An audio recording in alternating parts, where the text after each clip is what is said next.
حدیث نمبر 2888 حضرت نافع سے مروی ہے، فرماتے ہیں جس سال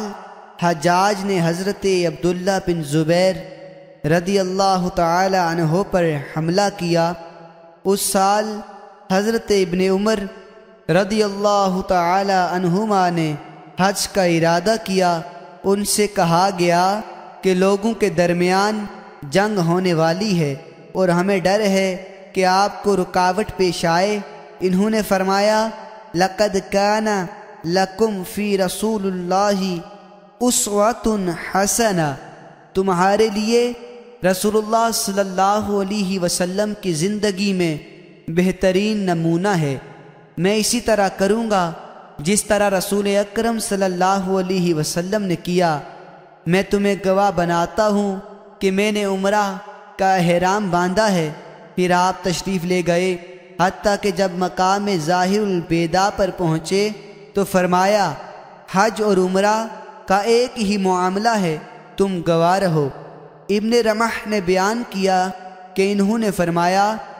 میں تمہیں گواہ بناتا ہوں کہ میں نے اپنے عمرہ کے ساتھ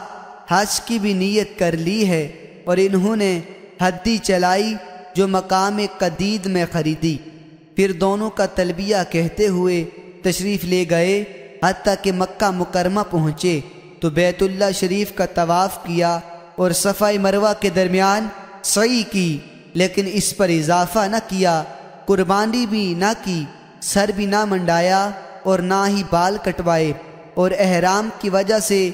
جو امور حرام ہوئے تھے ان سے حلال نہ ہوئے، حتیٰ کہ جب قربانی کا دن آیا تو انہوں نے قربانی کی اور سر منڈایا، اور ان کا خیال تھا کہ انہوں نے پہلے طواف کے ذریعے حج اور عمرہ دونوں کا طواف کر لیا ہے۔ حضرت ابن عمر رضی اللہ تعالی عنہما نے فرمایا رسول اکرم صلی اللہ علیہ وسلم نے بھی اسی طرح کیا تھا۔ حدیث نمبر 2889 حضرت نافع فرماتے ہیں کہ اس حدیث میں حضرت ابن عمر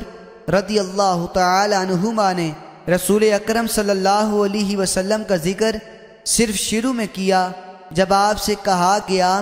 کہ لوگ آپ کو بیت اللہ شریف سے روک دیں گے تو آپ نے فرمایا میں اس وقت اس طرح کروں گا جس طرح رسول اکرم صلی اللہ علیہ وسلم نے کیا، اور حدیث کے آخر میں یہ نہیں فرمایا کہ رسول اکرم صلی اللہ علیہ وسلم نے اس طرح کیا جس طرح حضرت لیث نے ذکر کیا ہے۔